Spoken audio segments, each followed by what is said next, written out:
Hello students, I am Mitlesh and welcome to the class of Engineers Physics, and today we are going to discuss chapter number 3 which is laws of motion. So आज मैं आप लोगों के साथ discuss करूंगा laws of motion. So ये video जो है इसका theoretical portion आपको मैं कोशिश करूंगा दो पार्ट में दे दूं, राइट? So अब हम लोग डिस्कस करते हैं ओवरऑल, देखते हैं कितना हम लोग यहाँ पे at a time single discuss हम लोग कर पाते हैं. And numerical के लिए separate video बनेगी and that will come very soon. So stay tuned with our channel for interesting videos related to physics. And this video is completely based on ICSE curriculum. Right. So first of all, we will discuss that what are the terms which we have to know here. मतलब कौन सी चीजें हैं जिनको हम लोग को पढ़ने की यहाँ पे जरूरत है. देखिए हमारे पास यहाँ पे टोटल 5 सेक्शन में डिवाइडेड है. तो सबसे पहले हम लोग यहाँ पे बात करने वाले contact and non contact force के बारे में. सो ये आप लोगों को ऑलरेडी पता है. कॉन्टैक्ट फोर्सेस वैसे फोर्सेस कहलाएंगे जिसे एक्चुअली जिसमें हमें टच करना पड़ता है किसी ऑब्जेक्ट को. That means object is being physically touched, then contact force act.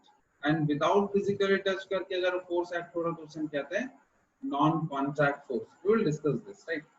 इसके बाद यहाँ पर आता है Newton's first law, second law, third law. देखिए भाई सबको ये थर्ड लॉ याद रहता है. For every action there is equal and opposite reaction. Problem ये आती है फर्स्ट लॉ को समझने और उसके इंटरप्रिटेशन में और सेकंड लॉ को समझने और उसके इंटरप्रिटेशन में, राइट. सो इसके बाद एट द एंड हमें यहाँ पर डिस्कस करना है ये अपना ग्रेविटेशन, राइट. सो ये हमारा नेक्स्ट वीडियो में होने वाला है and we will try to cover all this जितना हो पाए, राइट. हम लोग एक सिंगल वीडियो में करने की कोशिश करेंगे. So coming to the next one, हम लोग आगे की ओर बढ़ते हैं और डिस्कस करते हैं. First, what is force. ये फोर्स क्या है? Force is a physical cause. ये फिजिकल कॉज है, right, which changes. that means या तो बदल देगा और tends to change या बदलने की कोशिश करेगा, राइट. क्या बदलने की कोशिश करेगा? यहाँ पे चार चीजें आती है: size, shape, state of rest and state of motion of body. That means force चार चीजों को या तो बदल देगा या बदलने की कोशिश करेगा. The first one is size, the second one is shape, second one is shape, third one is state of rest, state of rest, and fourth one is state of motion. So ये force जो है ये चार तरह से किसी object का जो स्टेट वगैरह जो भी चीजें ये बदल सकता है, राइट. सो इस पार्ट में हमें बेसिकली यहाँ पे चीज को डिस्कस करना है जो हमारा है यहाँ पे नोट में. मैं आपको डायरेक्टली ले चलता हूँ रिजिड पे. रिजिड ऑब्जेक्ट क्या होता है ऑन और नॉन रिजिड ऑब्जेक्ट क्या होता है इसको समझते हैं. Suppose we have taken one block. हम लोगों ने एक ऑब्जेक्ट लिया है, राइट. वी कंसिडर दैट कोई भी दो पार्टिकल कंसिडर करेंगे. We will consider any two particle. Let particle A यहाँ पर है, राइट, एंड पार्टिकल बी कुछ इस लोकेशन पर है. So we imagine if the distance between this two particle is 20 metre. मान लिए भाई 20 नॉट मीटर, सेंटीमीटर कंसिडर करते हैं, right. 20 centimetre. Let me clear this once and I will write again. So 20 meter. Okay. So हम लोग ये क्या imagine करते हैं यहाँ पे ये A और B के बीच का डिस्टेंस कितना है? 20 centimetre. So the distance is 20 centimetre. Now अब आप देखिए यहाँ पे अगर मैं इस पे फोर्स लगाता हूँ, अगर मैं इस पे फोर्स लगाता हूँ 10 न्यूटन एंड इस डायरेक्शन से भी फोर्स लगाता हूँ 10 न्यूटन, तो अब क्या होगा? यहाँ पर कंप्रेशन क्रिएट होगा. इफ मान लीजिए कि फोर्स अप्लाई करने के बाद ये 20 सेंटीमीटर चेंज नहीं होता है, नो चेंज, ठीक है, तो इस कंडीशन में ये ऑब्जेक्ट को हम कहेंगे रिजिड ऑब्जेक्ट. क्या कहेंगे? Rigid object, right. इफ अगर फोर्स लगाने की वजह से ऑब्जेक्ट के बीच, यहाँ जो पार्टिकल्स लिया गया है इसके बीच का डिस्टेंस अगर चेंज हो जाता है, if the distance changes, right, अगर कंप्रेसिव फोर्स लगाएंगे तो ये डिस्टेंस डिक्रीज होगा, एंड अगर लॉन्गिट्यूडनल अगर हम लोग लगाएंगे लेंथ बढ़ाने के लिए, टेंसाइल जिसे हम कहते हैं, राइट, सो ये तब भी चेंज होगा तो लेंथ बढ़ेगा। सो इस कंडीशन में अगर चेंज हो गया तो इसे हम कहेंगे non rigid object, non rigid object.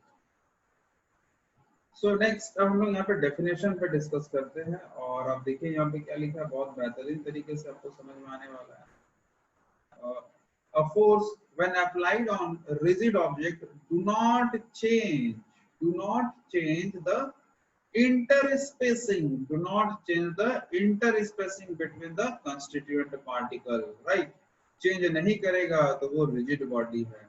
on other hand a force when applied on non-rigid object changes the interspacing between the constituent particle। तो याद रखना, अगर फोर्स लगाने से इंटरस्पेसिंग चेंज हो गया तो वो नॉन रिजिड है, और अगर इंटरस्पेसिंग चेंज नहीं हुआ तो वो ऑब्जेक्ट रिजिड ऑब्जेक्ट है, राइट। आपको पूरी तरह से ये क्लियर हो गया होगा। सो हम मूव ऑन करते हैं नेक्स्ट सेक्शन की तरफ। So we have two different types of force, हमारे पास दो अलग अलग तरह का फोर्स है, जिसमें पहला फोर्स जो आप देखने को आपको यहाँ मिल रहा है, तो ये हमारा कॉन्टैक्ट फोर्स।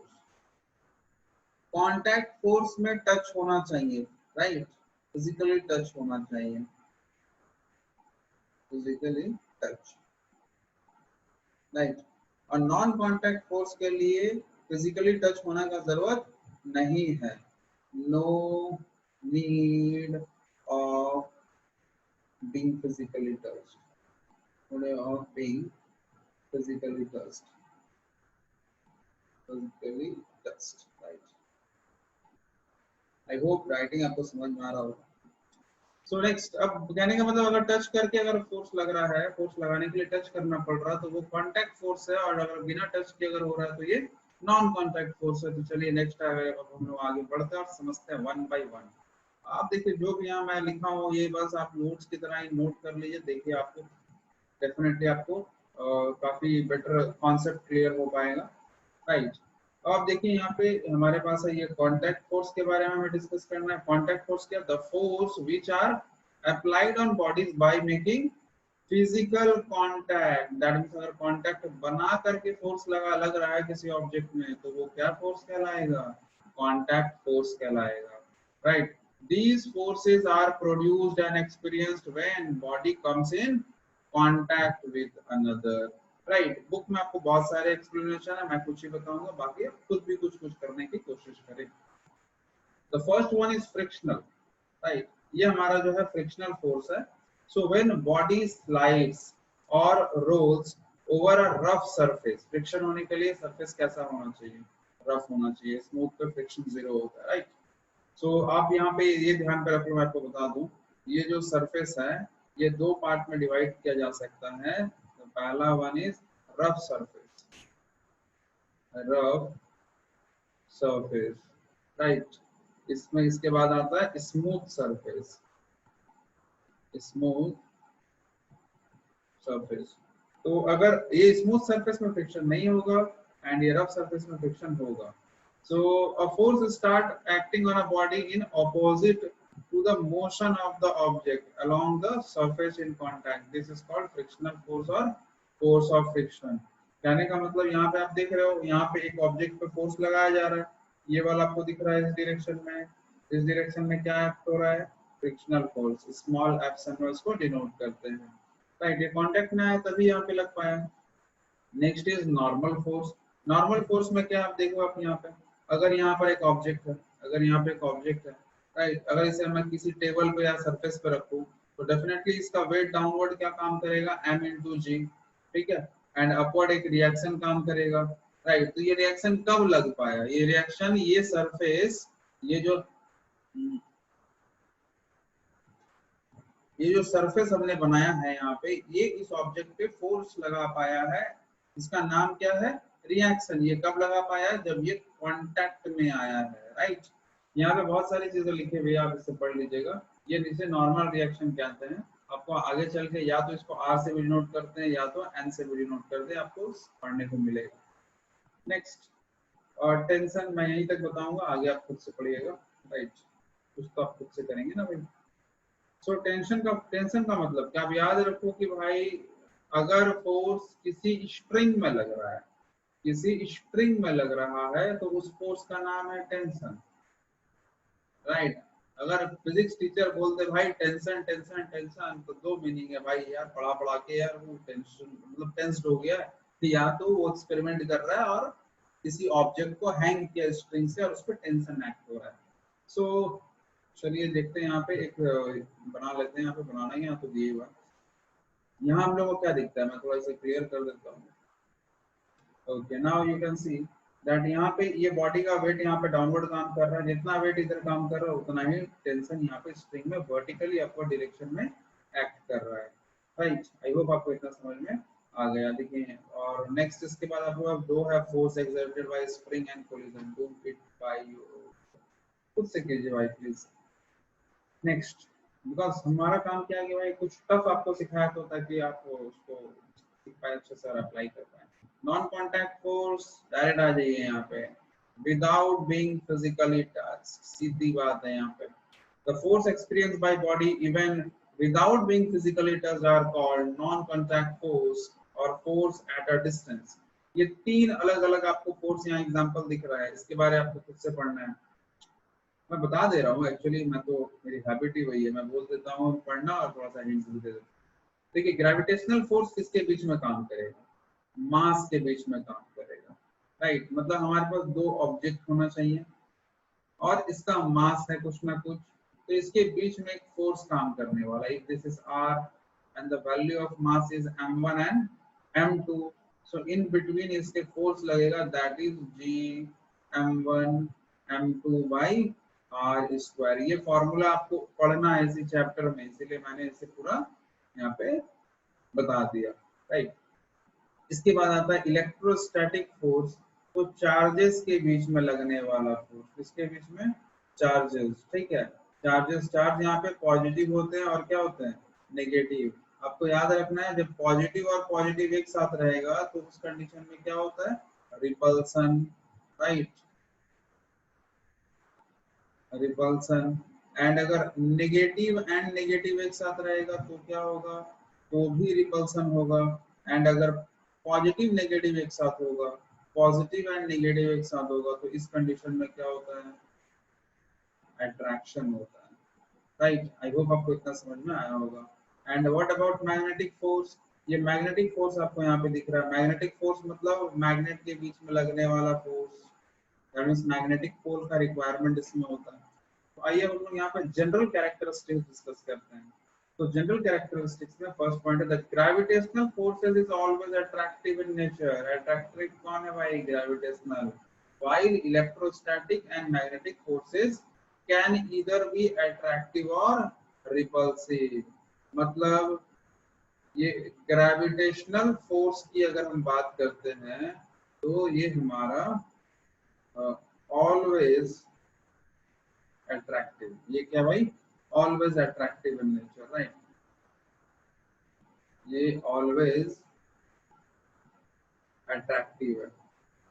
एंड अगर बात करें मैग्नेटिक फोर्स या इलेक्ट्रोस्टैटिक, ये इलेक्ट्रोस्टैटिक फोर्स की बात करेंगे या फिर मैग्नेटिक फोर्स की बात करेंगे, तो ये क्या है, ये अट्रैक्टिव भी होता है, साथ साथ में ये रिपल्सिव भी होगा, मतलब ये दोनों नेचर शो करेगा। आई होप आपको इतना समझ में आया।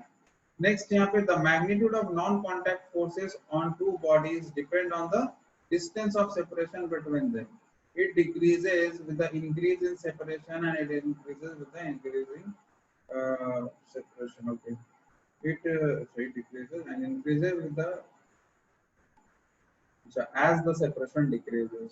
Okay, चल यहाँ पर हम लोग देखिए it varies inversely as a square, में आपको बता देता हूँ। सबसे पहले बात यहाँ कहा गया है कि अगर डिस्टेंस r बढ़ा दिया जाएगा तो फोर्स का वैल्यू कम हो जाएगा, डिस्टेंस बढ़ने से फोर्स घट जाता है, राइट।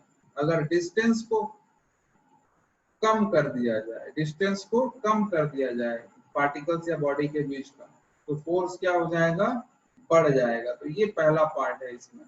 एंड इसके बाद और एक पॉइंट यहाँ बताया जा रहा है, ये फोर्स जो होता है ये डिस्टेंस के साथ इनवर्सली स्क्वायर का जो है ये रिलेशन बनाता है। ये आगे आपको सब कुछ बताया जाएगा, राइट।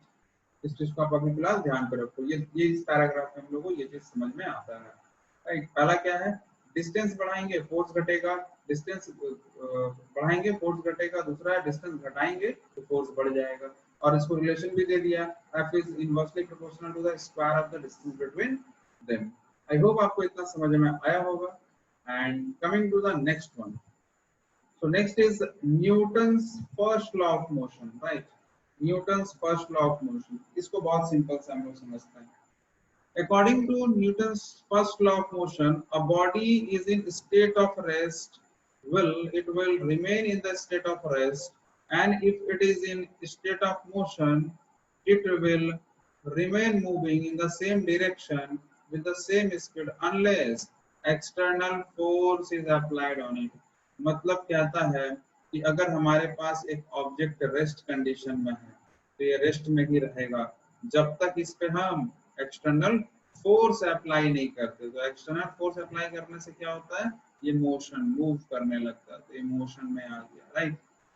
नेक्स्ट इसके बाद और क्या कहता है, अगर कोई ऑब्जेक्ट मूव कर रही है मतलब मोशन में है तो फोर्स लगाने से उसका रफ्तार घटेगा बढ़ेगा या तो वो रुक भी सकता है। तो वी टेक एज यहाँ पर रेस्ट, मान लेते हैं रेस्ट तक हम ला रहे हैं। हालांकि हम लोग उसका वेलोसिटी घटा भी सकते हैं बढ़ा भी सकते हैं, वो भी लिख सकते हैं, आप समझ सकते हैं, इसका मतलब भी निकलता है यहाँ पर, राइट। वो सब हम लोग डिस्कस करेंगे आगे। सो यहाँ कहता है कि कोई भी रुका ऑब्जेक्ट है उसको मूव करा सकता है, कोई मूविंग ऑब्जेक्ट है उसको रेस्ट में ला सकता है। कौन ला सकता है, फोर्स ला सकता है, राइट। तो इस चीज को अगर आप ध्यान दोगे तो आपको यहाँ पे दिखेगा दैट यहाँ पे दो नया डेफिनेशन अपने को मिलता है। सबसे पहला इनर्शिया, ठीक है, एंड दूसरा हमारे पास है फोर्स। सो आपको ये पूछा जाएगा एग्जाम में कि ओके यहाँ स्पेलिंग गलती है, let me clear this and write once again inertia now, okay, right। आपको एग्जाम में ये पूछा जाएगा कि न्यूटन के फर्स्ट लॉ से हम कौन से दो क्वांटिटी को डिफाइन करते हैं, दैट इज इनर्शिया को डिफाइन करते हैं एंड फोर्स को डिफाइन करते हैं। इनर्शिया क्या होता है, रेजिस्टिंग प्रॉपर्टी होता है किसी बॉडी का, लाइक, राइट। सो अब आप देखो ये रेस्ट में अगर कोई ऑब्जेक्ट है तो क्या ये अपने आप मूव करने लगेगा, नहीं भाई, ये अपने आप मूव नहीं करेगा, ठीक है। तो ये रेजिस्ट कर रहा है, यार हम तो अपने आप ना चलेंगे। और ये मूविंग ऑब्जेक्ट, भाई हम तो अपने आप नहीं रुकेंगे, अगर कोई रोकने वाला मिलेगा तो रुक जाएंगे, नहीं तो नहीं रुकेंगे। तो ये टेंडेंसी बता रहा है इनर्शिया। आपको देखो यहाँ पे, the property of an object by virtue of which it neither changes its state nor it tends to change the state, मतलब ना तो चेंज करेगा ना तो कोशिश करेगा, that is called inertia. It is the inherent property of each object, मतलब resist करने का कोशिश ये कर रहा है, राइट। ये हो गया इनर्शिया। फोर्स क्या भाई, ये इनर्शिया वाला जो टेंडेंसी है उसको बदलने का काम कर रहा है, force, that's it. Force is that external cause which tends to change the state of rest or change the state of motion। ये डेफिनेशन आपको याद रखना और लिखना आता है, राइट। तो ये डेफिनेशन आपको समझ में आ गया होगा। तो coming to the next one, तो अभी देखिए यहाँ पे मास एंड इनर्शिया में एक रिलेशन है। एक एग्जांपल लेते हैं, suppose we have taken one block, एक ब्लॉक लेते हैं, इसका अगर मास लेते हैं 1 kg। नेक्स्ट हम ब्लॉक लेते हैं 10 kg का, कितना भाई, 10 kg का। और एक बड़ा सा हम ब्लॉक लेते हैं ये 30 kg का। सो अब आप ये बताओ, इसको मूव कराना आसान है, राइट। तो हम कह सकते हैं इस बॉडी का इनर्शिया कम है, राइट, है इनर्शिया बट कम है, किसके रिस्पेक्ट में, ये बाकी ये इन दो के रिस्पेक्ट में। इसको मूव कराने के लिए ज्यादा फोर्स देना होगा, भाई इसको मूव कराने के लिए तो बहुत ज्यादा फोर्स देना होगा। तो हमको ये पता चल रहा है जितना ज्यादा मास, जितना ज्यादा ऑब्जेक्ट का मास, उतना ज्यादा उसका इनर्शिया और उसको चेंज करने में लगाने वाला फोर्स भी ज्यादा होगा। ये यहाँ डिस्कस करते हैं। ये देखिए यहाँ पे क्या हम लोगों ने देखा कि जितना ज्यादा ऑब्जेक्ट का मास, ये रेस्ट लिखा हुआ आप समझो, जितना ज्यादा ऑब्जेक्ट का मास उतना ज्यादा फोर्स लगेगा उसका स्टेट को चेंज करने में। समझ में आ रहा है? उसी तरह से अगर कोई ऑब्जेक्ट मूव भी कर रहा है तो जितना ज्यादा उसका मास है उतना ज्यादा लगेगा फोर्स अपने को उसको रोकने में। राइट, तो ये चीज आपको यहाँ पे समझ में आ रहा होगा। तो इसीलिए कहा गया है mass is the measure of inertia. Mass is the measure of inertia. इसको आप रीडिंग करना। राइट, आपको बस मैं मेन जो पॉइंट है उसको नोटिफाई कर दे रहा हूँ। अब देखो यहाँ पे इस चीज को आपको नोट भी करना है।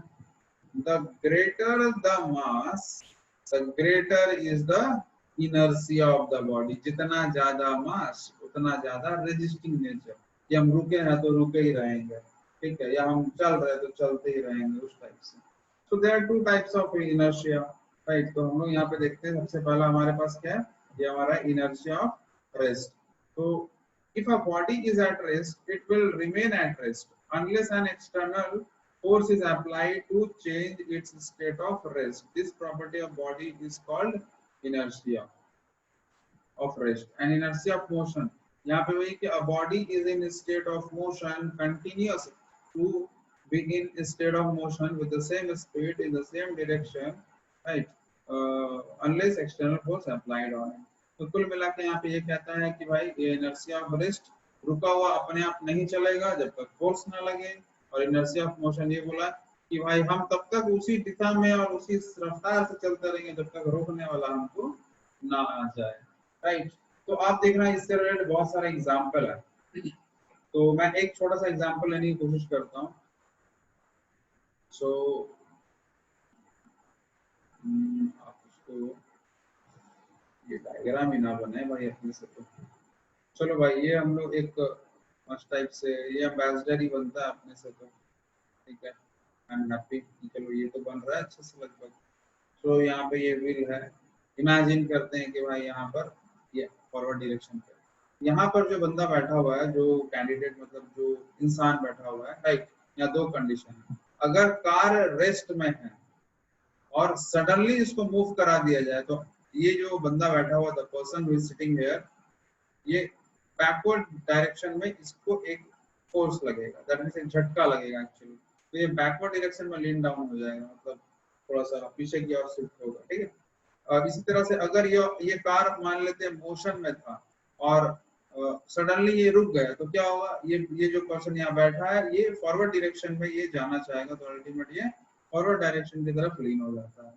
राइट, आई होप आपको इतना यहाँ पे समझ में आ गया होगा।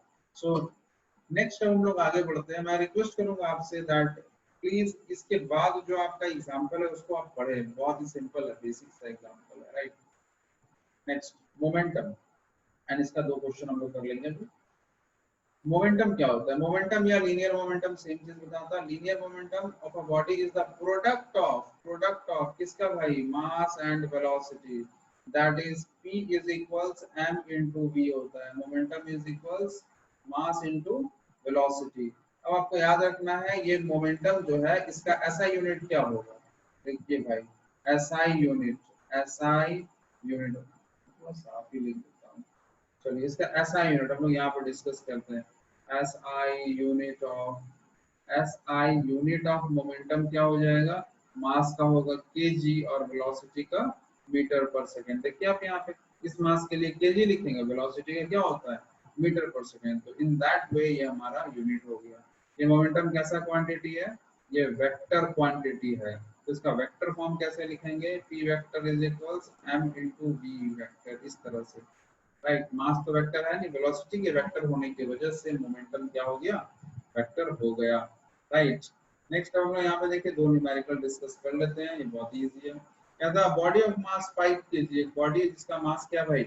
5 kg। Body of mass is equals 5 kg is moving with velocity. Velocity कितना है भाई? 2 मीटर पर सेकेंड। Calculate linear momentum. तो p is equals m into v, हमारे पास क्या आ गया? देखिए 5 इंटू 2, कुल मिला के ये हमारा हो गया 10 kg मीटर पर सेकेंड। ये हमारा मोमेंटम, फाइनल मोमेंटम कैलकुलेट हो गया। राइट, फाइनल मोमेंटम मतलब फाइनली टोटल मोमेंटम कैलकुलेट हो गया। Next the linear momentum of a ball. The linear momentum of a ball of mass 50 ग्राम, एक बॉल है जिसका मास कितना है भाई, इसका मास 50 ग्राम है, तो इसको केजी में कन्वर्ट करना है, सो वी विल राइट 50 बाई 1000 kg, राइट। नेक्स्ट, और इसका मोमेंटम कितना दिया हुआ है, देखो ये जो दिया हुआ है ये मोमेंटम दिया हुआ है, स्टेटमेंट ध्यान से पढ़ोगे तो समझ में आ जाएगा। सो ये हमारा 0.5 kg मीटर पर second, find its velocity. So v is equals क्या होगा, momentum by mass, so definitely it will be 0.5 divided by 50, और यहाँ से भाई ये 1000 तो ऊपर चल जाएगा, यहाँ से डेसिमल हटने से 10, यहाँ अब देखो 2 जीरो यहाँ कैंसिल, तो 2 जीरो यहाँ कैंसिल, ये 5 इससे कैंसिल, तो हमारे पास कितना आया 10, so we can write that velocity of that object is 10 meter per second, right? I hope आपको इतना समझ में आ गया होगा। नेक्स्ट हम लोग आते हैं Newton second law of motion, most important law, most important, बहुत ज्यादा इम्पोर्टेंट लॉ है, राइट? समझने में आपको समय भी लगेगा इसको समझने में, राइट? सो नेक्स्ट अब हम लोग यहाँ पर इसको डिस्कस करते हैं। सबसे पहली बात, according to Newton second law of motion, the rate of change of momentum. देखिए भाई बात को समझिए, ये रेट तो ठीक है, पहले हम लोग जानेंगे चेंज ऑफ मोमेंटम के बारे में। अब आप देखो यहाँ पर एक ऑब्जेक्ट है जिसका मास क्या है, m, ठीक है, और इसका इनिशियल वेलोसिटी कितना है, u है, तो इसका इनिशियल मोमेंटम क्या होगा, I stand for initial, right? तो ये होगा मास इनटू वेलोसिटी। अगर इस पे हमने फोर्स लगाया, इफ वी अप्लाई फोर्स, और ये ऑब्जेक्ट पहले से इसी डायरेक्शन में मूव करके जा रही थी, तो इस कंडीशन में इसका वेलोसिटी बढ़ जाएगा और ये बढ़ जाएगा final velocity v, and the mass will be same, right? क्योंकि बहुत ज्यादा स्पीड तो है नहीं यहाँ पे, राइट? तो मैं आपको बता दूं ये मास क्लासिकल के लिए हमारा ये यहाँ पे कांस्टेंट रहेगा, मतलब वेलोसिटी अगर लाइट के स्पीड के बराबर लगभग या उसके इक्विवेलेंट अगर नहीं पहुंचती है तो मास कांस्टेंट, नहीं तो फिर मास बदलता है। बस आप इतना ये ध्यान पे रखो, कैसे बदलता है, क्या होता है हायर क्लास में। सो अब आप ये बताओ, if you want to calculate the change in momentum, क्या हमें final momentum minus initial momentum नहीं करना चाहिए क्या? करना चाहिए भाई, M V and M U, M common लेंगे तो हमारे पास क्या आ गया, v minus change in momentum. अब देखो यहाँ क्या कहता है कि the rate of change of momentum, so we can write del P by del T. ये क्या बता रहा है, rate of change of momentum is directly proportional to force applied on it, right? And the change in momentum takes place in the direction in which force is applied. भाई जिस direction में force apply किया गया है उसी direction में momentum का change होगा, सिंपल सी बात है। तो आप ये देखो, अब यहाँ पे हम लोग क्या कर सकते हैं, that is del P by del T, अगर इक्वल टू लगाते हैं तो कांस्टेंट के लगाना पड़ेगा, और यहाँ पर हमारा हो गया एफ, ये थोड़ा अच्छा नहीं दिख रहा है, इसको हटा दो। सो नेक्स्ट, यहाँ पे हम क्या कर सकते हैं, यहाँ हम कर सकते हैं दैट डेल पी, यहाँ पर हमारे पास ये k का वैल्यू कितना है 1, so we can write f is equals del P by del T.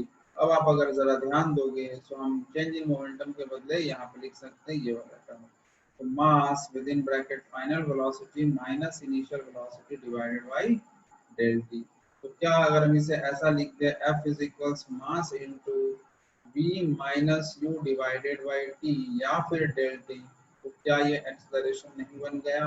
हाँ भाई ये तो एक्सेलरेशन बन गया, तो ये हमारा इंटरप्रिटेशन हो गया, राइट? तो ये इस तरह से हमें पता चल गया न्यूटन सेकंड लॉ के बारे में, राइट? तो आपको यहाँ से याद रखना, देखिए इस टाइम डिवाइड है तो क्या होगा, रेट ऑफ, क्या होगा भाई, रेट ऑफ, किसका रेट ऑफ, ये क्या है, p तो मोमेंटम है, ये डेल लगा साइन मतलब चेंज है मोमेंटम का, तो यहाँ the rate of change of momentum, right, is directly proportional, इस साइन का मतलब है directly proportional to the applied force, right? बाकी ये चेंज वाला स्टेटमेंट आप लिख ही सकते हो कि ये मोमेंटम में चेंज उसी डायरेक्शन में हो रहा है जिस डायरेक्शन में फोर्स अप्लाई किया गया। यहाँ पे कुछ न्यूमेरिकल है, ये न्यूमेरिकल हम लोग सेपरेटली करेंगे, राइट। हम लोग चलते हैं न्यूटन का जो ये अपना ये जो लॉ है उसको हम लोग देख लेते हैं, राइट। अच्छा, तो चलिए 6 नंबर यहाँ पे देख लेते हैं। 6 नंबर थोड़ा सा लेंदी जैसा दिख रहा है। अ फोर्स ऑफ 10 न्यूटन, कितना भाई? A force of 10 Newton. तो क्वेश्चन नंबर 6 को हम लोग डिस्कस कर रहे हैं यहाँ पे। A force of 10 Newton on a body of mass 2 kg for 3 seconds initially at rest, that is 0 meter per second। आप देख लो यहाँ पे mass 2 kg for 3 seconds initially at rest, जहाँ रेस्ट बोला u0 ले लेना।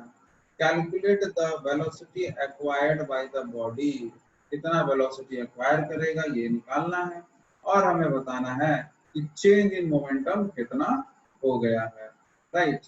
तो सबसे पहले अगर हमको वेलोसिटी चाहिए तो अपने को क्या चाहिए? एक्सेलरेशन पता होना चाहिए, राइट। अब आप देखो यहाँ पे, सिंस हमें पता है एक्सेलरेशन इज इक्वल्स क्या होगा? Force upon mass. कैसे पता? थोड़ी देर पहले हम लोगों ने पढ़ा ना भाई कि F is equals mass into acceleration होता है। तो एक्सेलरेशन निकालना है तो मास डिनोमिनेटर में आ गया। तो अब देखो यहाँ पे फोर्स कितना हमारे पास है? 10 न्यूटन, मास है 2, सो दिस बिकम्स 5। कितना हो गया भाई? 5 मीटर पर सेकेंड स्क्वायर। सिंस हमारे पास एक फॉर्मूला है V is equals U plus 80, right. तो V का वैल्यू हमें कैलकुलेट करना है। इज इक्वल्स U का वैल्यू 0 है, एक्सेलरेशन का है 5 और टाइम है 3 सेकेंड। तो सॉल्व करके ये 5 3 15 मीटर पर सेकेंड आया, है ना। तो ये हमारा वैल्यू आ गया भाई यहाँ पे। सो आई होप आपको समझ में आया। अच्छा, यहाँ पे इसमें आंसर यहाँ अपडेट नहीं है। सो नेक्स्ट हम लोग यहाँ बात करते हैं चेंज इन मोमेंटम। तो आप देख लो यहाँ पे, चेंज इन मोमेंटम निकालने के लिए क्या होगा? मास v माइनस यू। अब आप देखो मास कितना था भाई? 2 kg मास है। v कितना फाइनल हमने निकाला, अगर कैलकुलेशन सही है तो ये 15 ही होना है, right. And minus initial velocity तो 0 था, ऑब्जेक्ट रेस्ट में था। तो ये सॉल्व हो गया, हमारा कितना हो गया? 30 kg मीटर पर सेकेंड। आई होप ये समझ में आ गया होगा। और फाइनली हम लोग थर्ड लॉ पे पहुंच गए हैं और आज का डिस्कशन हम लोग का यहीं पे एंड होने वाला है। एंड एट द एंड मैं आपको कुछ बताने जा रहा हूँ, वो आपके लिए बहुत ज्यादा बेनिफिशियल हो सकता है, राइट।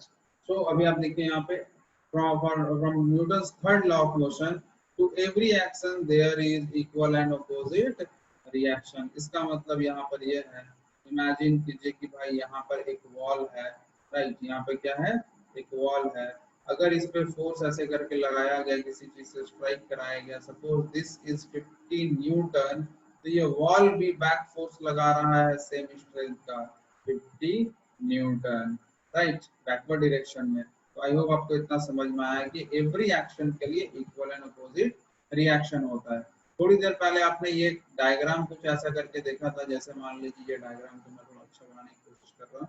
यहाँ पे अगर मैंने एक ब्लॉक रख दिया, राइट, तो डेफिनेटली ये ब्लॉक का वेट क्या होगा? डाउनवर्ड काम करेगा, दैट इज mg, राइट। तो ये एक्शन का काम हुआ, मतलब ये ब्लॉक जो है ये टेबल पे क्या किया? एक्शन किया।